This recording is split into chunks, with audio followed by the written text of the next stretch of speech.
Жалғастырамыз. Облыстағы жантүршігерлік жол апатынан 58 жастағы әйел қайтыс болды. Атырауда Сор торабында Opel маркалы автокөлік КамАЗбен соқтығысқан, салдарынан бір жолаушы ауыр жарақаттанған. Тіпті азаматты ауруханаға жеткізу мүмкін болмаған. Бүгінде істің себеп салдары анықталуда. Демалыс күндері болған өзге де оқыс оқиғалар әріптесім Зейнер Ғалидің бейнематериалында. Демалыс күндері кейбіреулер үшін жайсыз өтті. Облыста тағы бір жол апатынан жүргізуші мен кішкентай бала тілге келместен оқиға орнында көз жұмды. Ал екінші машинаның иесі 18 жастағы бозбала ауыр халде ауруханаға түскен. Облыстық денсаулық сақтау басқармасы баспасөз қызметінің мәліметінше, бүгінде азамат жансақтау бөлімінде жатыр. Сұмдық жағдай 23 қаңтар күні сағат 11:00 шамасында Атырау-Индер тас жолында болған. Трассада Гранта және Kia Rio маркалы көліктер бетпе-бет соқтығысқан. Мақат ауданында орын алған жол көлік оқиғасына қатысты қазіргі таңда қылмыстық кодекстің 345 бабы 3 бөлігіне қатысты іс қозғалып, тергеу амалдары жүргізілуде.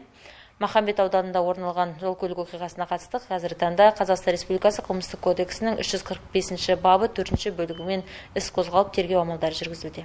Айта кетейік, бүгін Ішкі істер министрлігінің алқа мәжілісінде жол қауіпсіздігін қамтамасыз ету тақырыбы көтерілді. Жиында полиция қызметкерлердің еліміздегі тораптарда бақылауды күшейтетіні сөз болды. Ал апатты және қауіпті учаскелерді тексеру бойынша жұмыс жандандырылды дейді Қазақстан Республикасының Ішкі істер министрлігінің ресми өкілі Нұрділдә Ораз.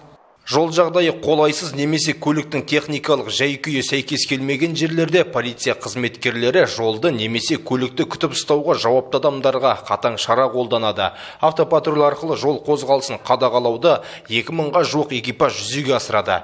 Өткен жылы атқарылған жұмыстың нәтижесінде жол көлік оқиғаларының саны 18,7%-ке, одан қаза тапқандар 17%-ке және зардап шеккендер 19,5%-ке қысқарды.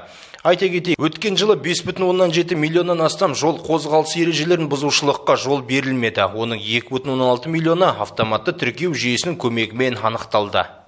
Апат айтып келмейді, сондықтан полиция қызметкерлері жүргізушілерге жол қозғалысындағы ережелер мен шектеулерді қатаң сақтауға шақырады. Әрі төтеншеліктерден қолайсыз ауа райы туралы ескертпе келсе, мейлінше алыс сапарға шықпауға кеңес береді.